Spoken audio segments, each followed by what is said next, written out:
Bonjour, je me présente Étienne Giguère, responsable de promotion et d'information sur les études à la Faculté des sciences et des génies de l'Université Laval. Aujourd'hui, pour cette présentation, je suis accompagné de ma consoeur Nathalie Garneau qui m'accompagnera pour répondre à vos questions. Dans le cadre de cette webconférence, nous ferons un portrait détaillé des démarches que vous devez réaliser pour être admis ou admise dans un de nos programmes de recherche au cycle supérieur. Le déroulement de la présentation, donc, on va vous présenter l'Université Laval en détail, le campus, les facultés ainsi que les principaux attraits et services. On va également vous présenter plus spécifiquement la Faculté des sciences et génie. On va faire un tour d'horizon sur nos pôles d'excellence en recherche, aussi appelés axes de recherche. Également, nous irons en détail sur nos programmes d'études de la maîtrise recherche ainsi que le doctorat. On va aborder le contexte d'encadrement dans un contexte de recherche. Et finalement, le cœur de la présentation, ce sera les étapes qui vous mènent à l'admission, qui sera suivie par une période de questions. L'Université Laval est sur un campus d'environ 2 km² de superficie, dont 60 est occupé par des espaces verts. On est situé dans l'arrondissement Sainte-Foy-Sillery, sur le territoire de la ville de Québec, et on est à proximité de plusieurs services comme les centres d'achat, restaurants, épiceries et pharmacies, ainsi que centres sportifs. On est également très bien desservi par le réseau de transport de la capitale, RTC. D'ailleurs, vous bénéficierez d'une entente négociée avec l'Université Laval et le réseau de transport de la capitale qui vous permettra de circuler sur tout le territoire pendant toute la session et ce, facturé sur sur vos frais de scolarité. Également, on compte 17 facultés sur le campus et 40 pavillons d'enseignement et de recherche, de services et d'installations sportives. Tous ces pavillons sont connectés par un réseau de tunnels souterrains qui est très pratique à cette période-ci de l'année où le froid et la neige sont souvent très présents. Voici les pavillons de la Faculté des sciences et génies. Nous avons le pavillon Vachon, dans lequel sont situés principalement les laboratoires et les cours de sciences. Nous avons le pavillon Pouliot pour tous les cours d'ingénierie qu'on appelle également génie, ainsi que les ateliers et laboratoires de génie finalement. Et on a le centre d'optique photonique et laser, donc le nom est évocateur, donc tout ce qui se passe au niveau de ce domaine d'études s'y retrouve. Et finalement, nous avons une très belle offre de résidences universitaires réparties en 4 pavillons, donc 2300 chambres individuelles. On vous en parle ici parce que si vous souhaitez être hébergé dans l'une ou l'autre de nos chambres universitaires, en fait, il faut faire une inscription sur la liste. Et ce, on vous encourage à le faire dès maintenant, même si votre demande n'est pas encore complétée au niveau de l'admission. On vous encourage fortement à vous inscrire tout de suite. Et à titre indicatif, là, pour la somme de 410 par mois, 410 canadiens pour la présente année, là, vous aviez finalement la chambre. Elle était semi-meublée, donc vous avez le lit, un bureau de travail, du rangement, souvent une petite évier, et vous avez évidemment l'accès à Internet et tous les locaux aussi qui sont partagés, c'est-à-dire cuisine, salon, salle de réception et salle de jeu. La Faculté des sciences, donc, de sciences et génie, c'est une école d'actuariat et 12 départements. Donc, ce qu'il faut retenir ici, c'est qu'il y a une belle synergie finalement entre les sciences et le génie. Ça vous permet d'avoir accès à une équipe professorale pluridisciplinaire et de vastes installations et des services complets répartis dans les 3 bâtiments là, qu'on vous a présentés il y a quelques instants. Au niveau de la faculté, un petit peu plus en détail, à l'automne dernier, nous avions 8300 personnes étudiantes inscrites dans l'un ou l'autre de nos programmes d'études. Parmi celles-ci, 1600 étaient au cycle supérieur. Au total, nous offrons 99 programmes d'études. 61 d'entre eux sont également au cycle supérieur. Nous avons 19 maîtrises avec mémoire et 19 doctorats. Tout ça offert par 250 membres du corps professoral et qui sont répartis dans 65 unités, chaires et centres de recherche. À la Faculté des sciences et génies, la vie étudiante est omniprésente et c'est pour vous l'occasion, en vous y impliquant, de marquer vos études par des expériences concrètes et des rencontres qui forgeront votre réseau de contacts. Voici quelques exemples de projets et clubs étudiants. Donc, comme vous pouvez voir sur les photos, là, l'avion cargo Laval, la formule SAE.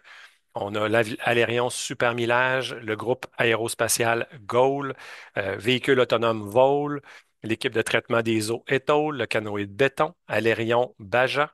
Il y a également le club d'intelligence artificielle.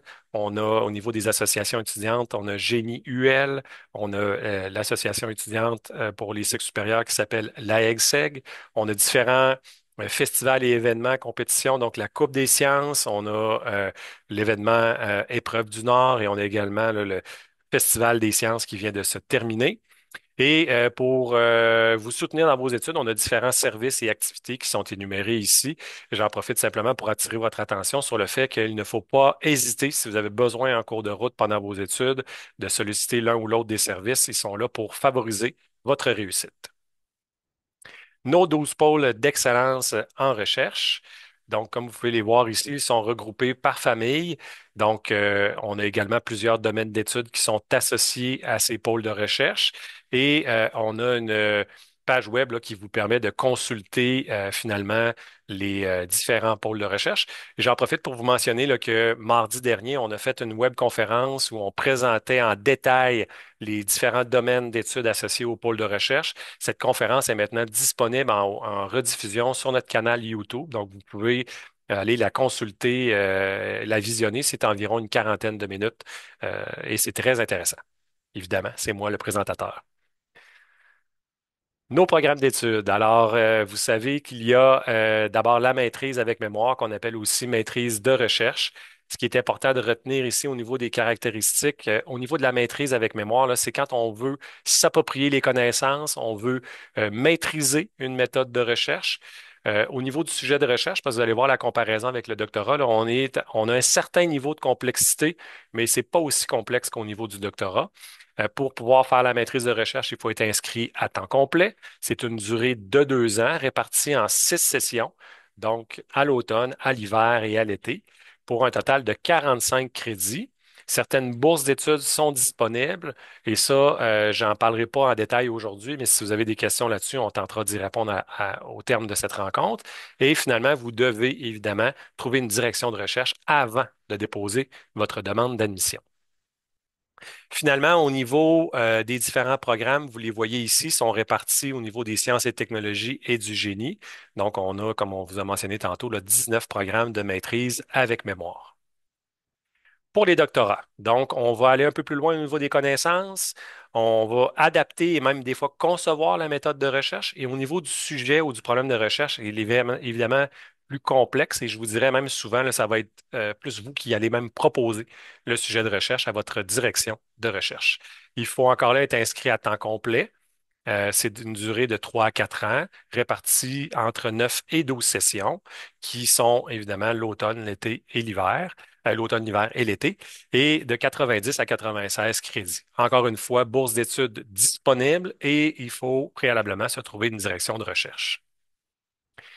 Voici les 19 programmes d'études au niveau du doctorat. J'attire votre attention là, sur le fait qu'on a 2 programmes qui sont interuniversitaires. Donc, le premier en océanographie qui est conjointement offert avec l'Université du Québec à Rimouski. Et on a également là, le département de géologie et génie géologique qui vous offre là, le programme interuniversitaire en sciences de la Terre, qui est également une collaboration avec l'Institut national de recherche scientifique qu'on appelle également l'INRS. Et je vais me permettre ici une petite gorgée d'eau. Au niveau de l'encadrement. Donc, ce qu'il faut retenir, c'est que c'est une relation qui est d'abord, en fait, assurément une relation professionnelle. Donc, et ça, c'est d'abord dès le premier contact que vous allez bâtir cette relation-là avec la direction de recherche. On veut également que ce soit une relation professionnelle qui est partagée. Donc, c'est un choix, oui, que la direction de recherche va faire, mais aussi un choix que vous faites. Donc, c'est important là, qu'il y ait je vous dirais que vous soyez intéressé aussi. Là, c'est pas seulement un choix de la direction, il faut aussi que vous soyez intéressé de collaborer avec la personne. Vous êtes vraiment au cœur donc de cet encadrement-là. Il y a plusieurs actrices et acteurs d'impliqués, et ça, on va l'aborder dès la prochaine diapo. Et finalement, vous avez des responsabilités. Ça, c'est important, là. On va y revenir dans quelques instants, mais c'est très important. Vous avez un rôle à jouer et des responsabilités. Finalement, l'objectif de la relation professionnelle, mais de l'encadrement, c'est de mener à terme votre projet de recherche et d'obtenir votre diplôme qualifiant au terme de votre projet d'études. Maintenant, les acteurs impliqués, on pourrait les regrouper, je dirais, en trois familles, là. Il y a la direction de programme et la gestion des études. Donc, Nathalie, que je vous ai présentée en début de présentation, là, fait partie de l'équipe gestion des études. Donc, la direction de programme et la gestion des études travaillent de pair. Finalement, c'est eux qui gèrent votre admission, votre cheminement. Spécifiquement, la direction de programme va s'assurer finalement du respect des règles et politiques associées à votre programme d'études. Et c'est elle qui va également approuver votre sujet de recherche sous la recommandation de la direction de recherche. Elle assure également des suivis auprès de votre direction de recherche pour s'assurer finalement que vous évoluez et que votre projet de recherche progresse bien. La direction de recherche maintenant, son rôle, évidemment, tout en maintenant là, une relation professionnelle avec vous, est de vous guider dans vos travaux de recherche. Elle va vous soutenir afin de vous stimuler dans votre développement intellectuel. Elle vous pistera et vous aiguillera dans vos échéanciers et ainsi que dans votre projet de recherche. Et lorsque le moment sera venu, c'est elle qui va vous conseiller dans la rédaction de votre mémoire. Quand je dis conseiller, ça se pourrait qu'il y ait plusieurs itérations de votre rédaction et ça fait partie du processus d'apprentissage d'avoir des corrections et de recommencer certaines sections. C'est comme ça que ça fonctionne pour le mémoire et la thèse. Puis, ce sera également un agent facilitateur dans votre réseau scientifique.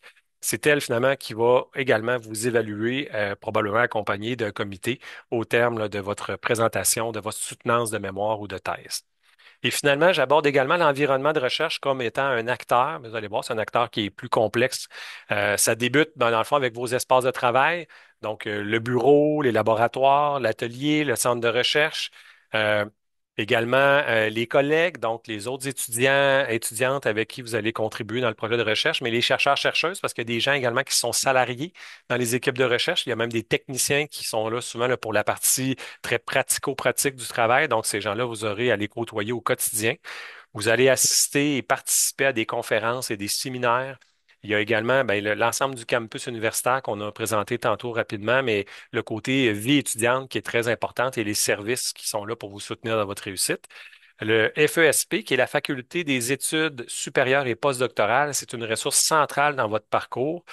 Alors, ça aussi, ce sera une source là, d'information importante là, dans votre cheminement. Et finalement, vous aurez probablement un contact avec le milieu professionnel pour y faire soit un stage ou encore y réaliser une partie ou la totalité de votre projet de recherche. Donc, encore là, ça fait partie de l'environnement de recherche que vous aurez à côtoyer pendant votre parcours chez nous. Votre rôle et vos responsabilités. En voici une petite liste. En fait, là, ce qu'il faut savoir, c'est que vous êtes au cœur, évidemment, du succès de votre projet de recherche et de la réussite de votre programme d'études. Donc, ça débute par une démarche d'admission. Nous l'aborderons évidemment dans quelques instants, là. Vous devez vous engager activement dans vos activités de formation, donc que ce soit par la lecture, l'analyse, la recherche, la contribution à différentes activités et même la rédaction. C'est également de votre responsabilité de progresser dans vos apprentissages. Vous devez être également disponible, donc être présente, présent et vous investir dans votre projet. Tu sais, c'est un horaire de jour principalement, mais c'est une présence à temps complet. Ça peut arriver des fois qu'on va vous demander d'être disponible à d'autres moments pour des présentations, des conférences et tout ça. Vous devez connaître et respecter les politiques et règlements en vigueur. Également, vous allez recevoir beaucoup de communications à l'Université Laval. On prise beaucoup le courriel. Donc, vous devez être à jour et donner suite aux différentes communications qui sont adressées et pour lesquelles vous devez faire des suivis. L'organisation, la gestion de l'information et la communication scientifique sont des compétences que vous devrez maîtriser pendant votre formation.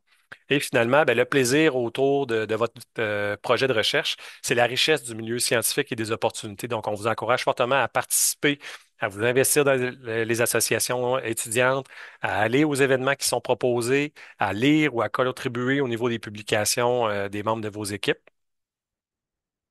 Et finalement, le dernier ingrédient là, d'encadrement, c'est le plan de collaboration. Donc, c'est une entente qui est maintenant obligatoire à l'Université Laval pour tous les projets de recherche encadrés au cycle supérieur. Ce contrat se veut un outil porteur de réussite. Donc, il vous engage concrètement, ainsi que la direction de recherche et l'Université Laval, dans les gestes qui vous mèneront à l'atteinte de vos objectifs de recherche. Donc, il résumera, grosso modo, le projet de recherche à réaliser, les principales étapes et jalons qu'il comporte, les exigences finales liées aux mémoires et à la thèse, Ils seront également énoncés. Les modalités de l'encadrement, ça veut dire la fréquence des rencontres, le contexte pour solliciter des rencontres avec votre direction de recherche, ils seront également détaillés. Et si le projet l'exige, il pourrait y avoir également des spécificités comme la propriété intellectuelle, les ressources matérielles nécessaires, le financement, l'horaire de travail, ben, de présence finalement, et s'il y avait un aspect de confidentialité également. Donc, ça se veut vraiment comme une carte routière à laquelle vous allez pouvoir vous référer tout au long de votre projet et qui pourrait être ajustée là, avec accord de votre direction de recherche. Maintenant, les 5 étapes menant à l'admission, donc le cœur de la présentation, je l'avais dit tantôt. Donc, les 5 étapes, vous les avez ici. Je passe rapidement tout de suite à la première étape qui est renseignez-vous sur la recherche en sciences et génie. Donc, avant de progresser à cette étape, clarifiez la nature de la recherche que vous souhaitez entreprendre. Nous vous invitons à consulter notre index des classes et des domaines de recherche. Et je vais même vous faire une petite démo là, à la prochaine diapo sur le fonctionnement du moteur de recherche. Vous pouvez également utiliser le moteur de recherche pour trouver un domaine d'études spécifique. Donc, c'est très bien fait, c'est à jour et c'est relié en fait avec les pages web là, des professeurs. Donc, on vous invite également à consulter les pages web des professeurs qui sont maintenant géré directement par les professeurs. Vous allez voir tantôt, c'est très bien fait. Et on vous invite euh, à vous questionner. Donc, c'est pas tout de suite le temps, là, à cette première étape-là, là, on ne contacte pas tout de suite les membres du corps professoral. Donc, une fois que vous avez fouillé, que vous vous êtes renseigné, on va vous suggérer de vous poser quelques questions. D'abord, est-ce que le ou les professeurs que vous avez regardés, est-ce qu'ils sont proches de vos préoccupations de recherche, de vos intérêts? Est-ce que vous savez si déjà il y a des gens que vous connaissez? Est-ce que vous connaissez, pardon, des gens qui sont déjà encadrés par ces gens-là? Est-ce que vous savez comment fonctionne leur laboratoire? Euh, Est-ce qu'ils sont actuellement en période de recrutement? Et ça, sur la page web, c'est très bien identifié. Et finalement, est-ce qu'ils ont annoncé qu'ils avaient du financement? Est-ce qu'ils ont des bourses particulières? Donc, ça aussi, c'est des informations à récolter et à colliger pour bien vous préparer pour les étapes qui vont suivre. Donc là, je vais vous présenter l'index. Donc, voici l'index. Vous avez le filtre, donc très bien fait. Vous pouvez écrire soit avec des mots-clés, vous pouvez fonctionner avec donc par ordre alphabétique. Ici, on va aller sur analyse des algorithmes et là, on voit qui sont les professeurs et leur domaine de recherche spécifique. Prochaine étape, c'est la page web des membres du corps professoral. Donc, encore là, ici, vous avez l'information sur le titre du professeur. Est-ce qu'il est actuellement en période de recrutement? Vous avez un peu plus de détails sur sa biographie, ses études et encore là, ce qui est super intéressant, c'est les domaines de recherche. Donc, vous pouvez voir tous les domaines de recherche que le professeur va traiter. Et à la fin, les coordonnées, c'est surtout le courriel qu'il faut retenir. Donc, ça l'a passé rapidement, mais vous avez les liens quand même qui ont été partagés dans le clavardage et vous pouvez les consulter. Donc maintenant, c'est important d'identifier le programme d'études. Donc, prenez le temps de consulter les pages des différents programmes d'études qui pourraient toucher à vos domaines de recherche. Et encore là, je ne le présenterai pas, là, mais notre index est bien fait pour les programmes d'études aussi. Les informations du programme sont clairement identifiées et il est important de consulter la section sur les conditions d'admission. Donc, dans les conditions d'admission, on va rapidement parler des diplômes exigés, du domaine d'études exigé. Et pour les gens qui viennent de l'international, à retenir là, que nous, on fonctionne ici au Québec avec des moyennes sur 4,33, mais retenir que de votre côté, en général, là, on va exiger minimalement une moyenne de cheminement de 12 sur 20 ou de 75 sur 100. Donc, c'est les moyennes là, qui sont exigées pour pouvoir être admis dans la majorité de nos programmes. Et finalement, on vous invite à valider les dates limites de dépôt pour les demandes d'admission. Là, ce qu'on nous a annoncé récemment, ce qui est très intéressant, c'est qu'on a étiré pour nos programmes de recherche, là, la date cible sera jusqu'au 1er avril. Donc, je ne parlerai pas aujourd'hui des démarches là, pour les gens de l'international concernant les démarches d'immigration parce qu'ils sont quand même, ils demandent quand même un certain temps. Mais retenez là, que vous avez jusqu'au 1er avril pour déposer une demande complète d'admission en sciences et génie, mais il faut quand même faire toutes les étapes qu'on présente aujourd'hui avant de déposer une demande d'admission. Donc maintenant, on est prêt à préparer notre demande d'encadrement et la première étape, c'est de préparer une lettre de motivation. Donc, on la veut courte et accrocheuse et Ben, je vous invite évidemment là, à consulter l'aide-mémoire qui a été publiée là, dans le clavardage pour vous en donner un petit peu plus. Mais ce qu'il faut avoir en tête, là, c'est que c'est un peu comme une démarche de recherche d'emploi, mais orientée évidemment du côté scientifique.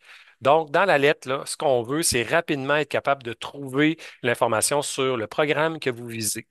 Vous présentez brièvement vos études antérieures, vous nommez vos motivations, vos expériences en recherche s'il y a lieu, et ça, c'est quelque chose que les professeurs regardent beaucoup. Également, vos compétences. Donc, ce qui est souvent recherché, ça va être la rigueur scientifique et on va regarder votre capacité à communiquer, l'esprit d'analyse, de synthèse et également votre autonomie en contexte de recherche.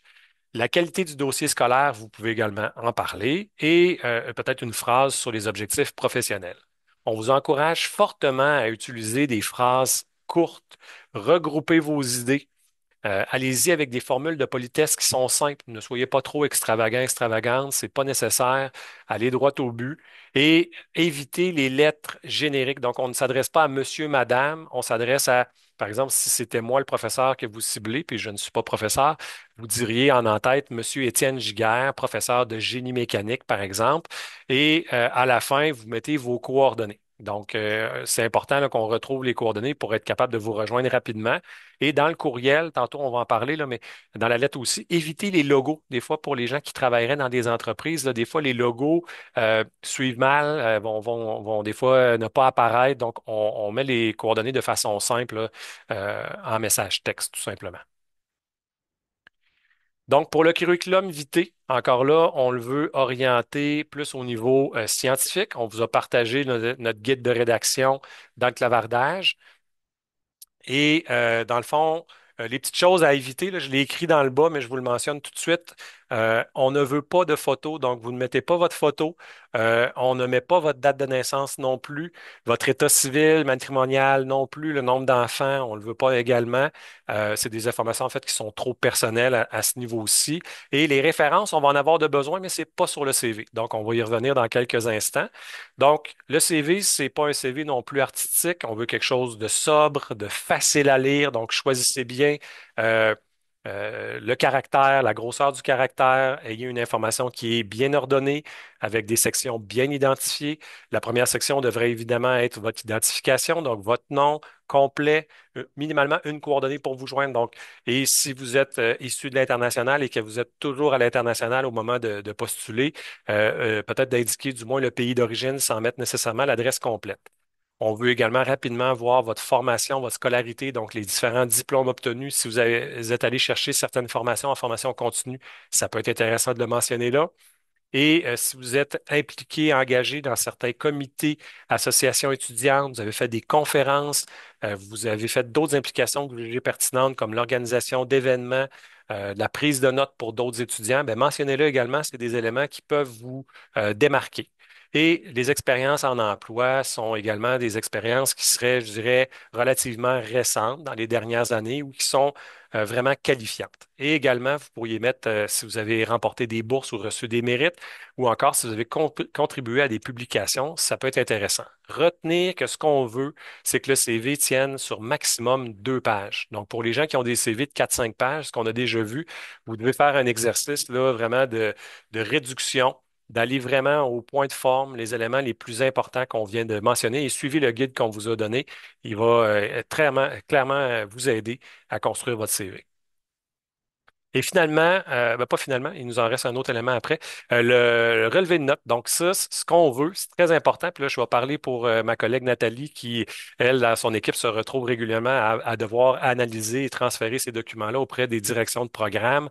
C'est important de bien les numériser, de qualité. Assurez-vous qu'ils sont lisibles. Assurez-vous également qu'ils sont dans un format là, qui est facile à ouvrir. Donc, le PDF, évidemment, est souvent le document le plus facile à ouvrir. Le JPEG pourrait également être un bon format, mais assurez-vous que ce n'est pas un document qui est trop lourd à ce moment-là. Et je vous mets à la fin là, de bien identifier vos documents. Si c'est possible de le faire en un seul document pour mettre les différents relevés, tant mieux. Sinon, identifiez-les comme l'exemple que je vous donne. Donc, relevé, note, Giguère, Étienne, U-Laval, bac 2023. Donc, si moi, j'avais à envoyer d'ailleurs là, mon relevé de notes de baccalauréat, je pourrais identifier ça de cette façon-là. Si vous avez plus d'un relevé de notes, vous pourriez ajouter un numéro, le relevé de notes 01, le relevé de notes 02. Et si, même chose pour la lettre de motivation ou le CV, on pourra les identifier de la même façon qui est présentée ici. Donc, sachez que ça, c'est une belle façon d'identifier les documents et c'est facile pour notre gestion des études de s'y retrouver et de bien transférer les documents. Et assurez-vous aussi qu'ils sont dans le bon sens. Donc, quand on numérise, ouvrez le document après. Il ne faudrait pas que le document soit sur le côté ou à l'envers. Ça aussi, ça peut être un peu plus exigeant à regarder. Donc, assurez-vous de l'orientation de votre numérisation. Et finalement, les références. Donc, euh, on a un formulaire qui est déjà formaté à l'Université Laval. On vous demande d'utiliser uniquement ce formulaire-là qui s'appelle rapport d'appréciation. Selon le programme d'études, on va en exiger deux ou trois. Donc, ça également, c'est écrit dans la section des conditions d'admission.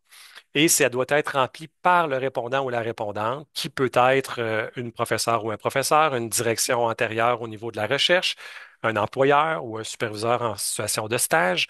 Retenez que c'est un document de 2 pages, mais très facile à remplir. La première page, c'est des informations nominatives, un petit tableau avec des cases à sélectionner. Et la deuxième page, c'est un encart finalement où on peut mettre de l'information qualitative. Donc, je vous le mentionne aussi, là, des fois, ça nous est arrivé de recevoir des documents qui n'étaient malheureusement pas complétés parce que c'était dû à une erreur d'enregistrement. Donc, je vous mets la séquence, c'est important de la respecter. Si vous prenez le document et que vous le transférez à quelqu'un, demandez à cette personne-là d'enregistrer le document sur son ordinateur, ensuite de le compléter, de l'enregistrer à nouveau. Il vous le retourne et vous le téléversez dans votre dossier d'admission. La personne peut également, si elle le souhaite, l'envoyer directement par courriel ici au bureau du registraire. Le courriel est écrit l'adresse courriel est écrite dans le haut du formulaire. L'une ou l'autre des façons fonctionne. Donc, il n'y a pas de problème, là, vous pouvez le faire de l'une ou l'autre des façons. Donc, ce document-là, comme je vous disais, peut être en deux ou trois. En fait, on peut en exiger deux ou trois. Et ça, vous pouvez déjà prendre un peu d'avance, là, puis les faire remplir avant d'entamer le reste des autres démarches. Donc, au niveau du courriel, maintenant qu'on a tous les documents, tout ça doit être envoyé dans un courriel. Donc, ce qu'on vous demande, c'est quelque chose de court et précis. Donc, ça commence par un objet. Donc, le titre du message doit être précis et évocateur. Donc, je vous donne un exemple encore une fois. Demande d'encadrement pour la maîtrise en physique avec mémoire. Donc, un professeur ou une professeure qui reçoit ça, c'est exactement de quoi il s'agit. Euh, on veut un message qui est bref, qui est poli. Donc, on ne répète pas ce qui est écrit dans la lettre de motivation. Donc, c'est vraiment un court message qui invite finalement la personne que vous sollicitez à consulter les différents documents. Donc, et encore là, on s'assure de remettre nos coordonnées dans notre signature. Et finalement, je vous l'ai dit tantôt, là, on ne veut rien de générique, donc on n'envoie pas de courriel à plusieurs destinataires. Si vous désirez solliciter plus d'un membre du corps professoral, ce qui est possible, vous devez faire un envoi personnalisé à plusieurs personnes finalement et vous adressez votre message à chacune de ces personnes-là. Et finalement, assurez-vous de bien joindre évidemment tous les documents, donc la lettre de motivation, le CV, le relevé de notes et le rapport d'appréciation. Donc, maintenant, vous êtes prêt pardon, j'ai avancé, je pense, d'une diapo trop vite. Non, c'est bon. Donc là, vous avez fait votre envoi. Ce qu'on vous demande, en fait, après, c'est de faire un suivi. Mais soyez quand même patient. Donc, ce que ça veut dire, c'est qu'on se laisse environ 2 semaines avant de relancer la personne qu'on a fait notre envoi de courriel. Donc, laissez le temps à la personne de prendre ses courriels, de l'analyser. Peut-être qu'il doit en discuter avec un collègue ou une collègue. Donc, ne soyez pas trop impatient. C'est pour ça qu'on vous demande de ne pas tarder pour faire vos démarches. Mais il faut laisser le temps aussi là, à la personne de consulter votre dossier. Si après 2 semaines, vous n'avez pas de nouvelles, relancez. Ce que je vous suggère, puis ce qui serait probablement le plus simple, ce serait tout simplement d'utiliser le même courriel et, pardon, de modifier votre objet en ajoutant en avant. Moi, c'est souvent ce que je suggère. Mettez relance en majuscule. Vous laissez le titre comme il est là et à l'intérieur du message, on laisse le même message et on le retourne exactement à la même personne avec les mêmes documents. Donc, on s'assure encore là que tous les documents sont joints. Vous pourriez prendre le temps de revoir vos documents si vous pensez qu'ils n'étaient peut-être pas si accrocheurs que ça.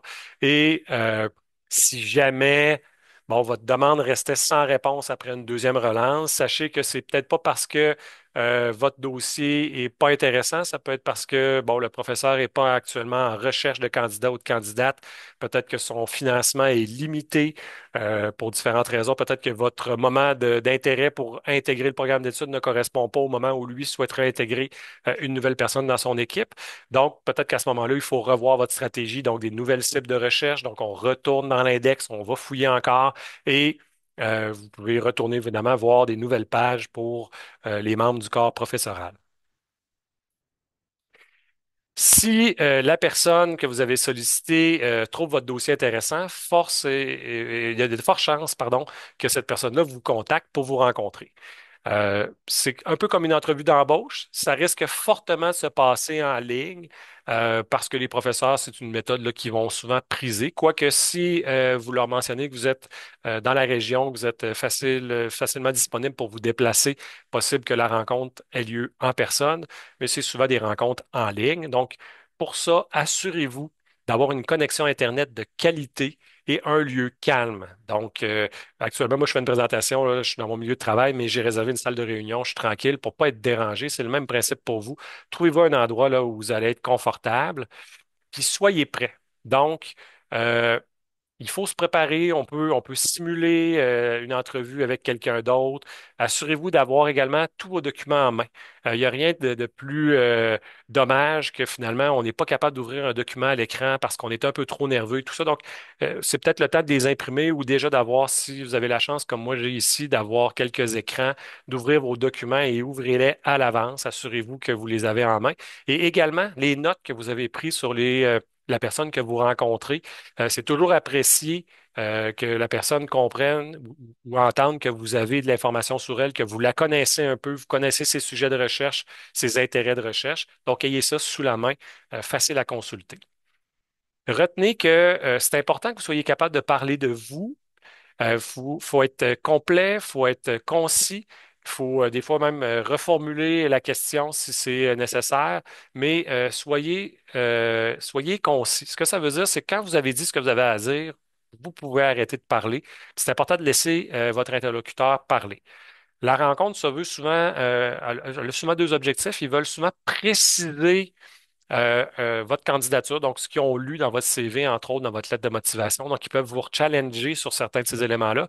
Puis, ils vont peut-être même des fois vouloir vous tester sur certaines de vos connaissances ou de vos compétences. Il faut comprendre que s'ils décident de vous confier une partie d'un mandat de recherche ou un mandat complet, ben, ils veulent s'assurer évidemment que vous avez la capacité de le faire et de mener tout ça à terme. On souhaiterait évidemment qu'au terme de la rencontre, la réponse soit positive. Ça se peut qu'elle ne soit pas positive tout de suite. Ça se peut que le professeur vous dise, j'ai besoin d'y penser, je dois consulter des collègues. À partir du moment où la réponse est positive, les professeurs le savent de façon très générale, ils vont vous retourner une réponse par écrit. Ça peut être une vraie lettre, ça peut être un courriel dans lequel il mentionne qu'il accepte de vous prendre dans son équipe avec les paramètres généraux. Donc, assurez-vous d'avoir une copie écrite de cette réponse d'accord, d'encadrement que vous recevrez. On vous le souhaite. Donc, vous êtes prêt à passer à la prochaine étape qui est de déposer votre demande d'admission chez nous dans l'un ou l'autre des programmes qui sera ciblé par votre projet d'études. Donc, simplement, là, vous dire que c'est très simple à faire. Vous pourriez dès aujourd'hui, d'ailleurs, créer votre compte pour avoir un numéro d'identification. Ça ne nous engage à rien d'autre. Ça coûte absolument rien de faire cette première étape. Et après, ben, je vous ai mis rapidement les informations qui vont vous être demandées et j'insiste sur le fait que vous devez absolument dans les documents déposés, déposer la preuve écrite d'encadrement ainsi que les autres documents qu'on a mentionnés tantôt, donc la lettre de motivation, le CV, le relevé de notes, les différents rapports d'appréciation qui sont demandés. Et après ça, attendez-vous, là, une fois que c'est fait, que vous avez payé vos frais d'admission qui sont à 99,50 canadiens pour toute nouvelle personne étudiante à l'Université Laval. Si vous êtes déjà étudiant ou étudiante ici, c'est seulement 23 canadiens pour cette demande-là. Et attendez-vous à un délai de traitement d'environ 6 à 8 semaines pour obtenir une réponse d'admission. C'est pour ça encore là que j'insiste là, sur le fait de ne pas attendre jusqu'au 1er avril pour déposer une demande d'admission. Donc, voilà, ça compléterait l'information que j'avais à vous dire pour ces différentes étapes.